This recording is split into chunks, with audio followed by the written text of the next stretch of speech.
balita na ika'y mawiwili. So mga par, marami nga po ang mga Pinoy boxing fans ang nagsasabi na imposible daw magkaroon ng Pilipinas ng isang undisputed champion sa 4-belt era dahil ang halos nabibigyan ng opportunity mga idol na napapalaban sa undisputed fight ay ang mga fighters sa world class level kagaya na lang sa Amerika at Mexico. Well, sa ngayon mga idol, hindi pa talaga natin masasabi na malabo makakuha ng undisputed champion ng isang Pinoy habang meron tayong kampiyon mga idol na lumalaban sa boxing sports. Malaki talagang pag-asa natin kagaya na lang mga idol sa minimum weight division. Dalawang Pinoy champion natin. Isang panalo lang talaga nila mga idol. Kalaban ng unified champion na si Oscar Collazo. Wala na, Sherwin na talagang undisputed title. Pangalawa mga idol. At ang hindi nabibigyan ng pansin para maging undisputed champion, ang ating Filipino Flash Donito Donaire Jr. Dahil sa totoo lang mga idol, nasa magandang katayuan ngayon si Flash para sa undisputed title. Although kalat ang mga titulo sa bantamweight, pero kung ikumpara natin mga idol sa pagdadaanan ni Flash sa bakbakan at tulad sa paparating na laban nito kontra kay Seiya Chuchumi para sa WBA title, sa WBC winner sa pagitan ni Nasukawa, kalaban si Takuma Inoue, ang WBO champion na si Christian Medina, at ang bakanting IBF bantamweight title,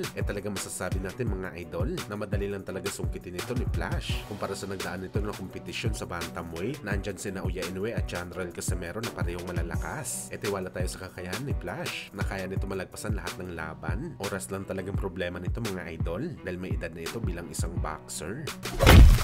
Samantala David Benavides, tinawag na bobo si Canelo Alvarez. At ang dahilan bakit tinawag na bobo ni Benavides si Canelo, dahil meron daw siya pagkakataon mga idol na ikasa ang pinakamalaking laban sa boxing kalaban sa kanya na matagal na hinihiling ng mga boxing fans. Pero umayaw pa rin siya mga idol at sali pinili daw nito si Crawford sa pag-aakala nito na Sherwin na ang kanyang panalo pero kahihiyan pala ang kanyang inabot. Sa paglaban daw dapat ni Canelo kay Benavides, ligasiya at pera ang kanyang makukuha sa bakbakan. Manalo man o matalo, hangaan siya ng mga boxing fans. Pero sa naging laban nito kay Crawford, pera lang daw ang natanggap nito at matinding kahihiyan ang inabot nito sa bakbakan. Sa totoo lang daw sabi ni Benavides, dinumihan lang daw ni Canelo ang dissenting record nito. Kaya suggest ni Benavides mga idol, kung hindi man lang daw labanan ni Canelo si Benavides o di kaya si Dimitri Bivol, wala na daw purpose na lumaban pa ito sa boxing. Sino pa daw ang papalagan nito sa 168 pounds?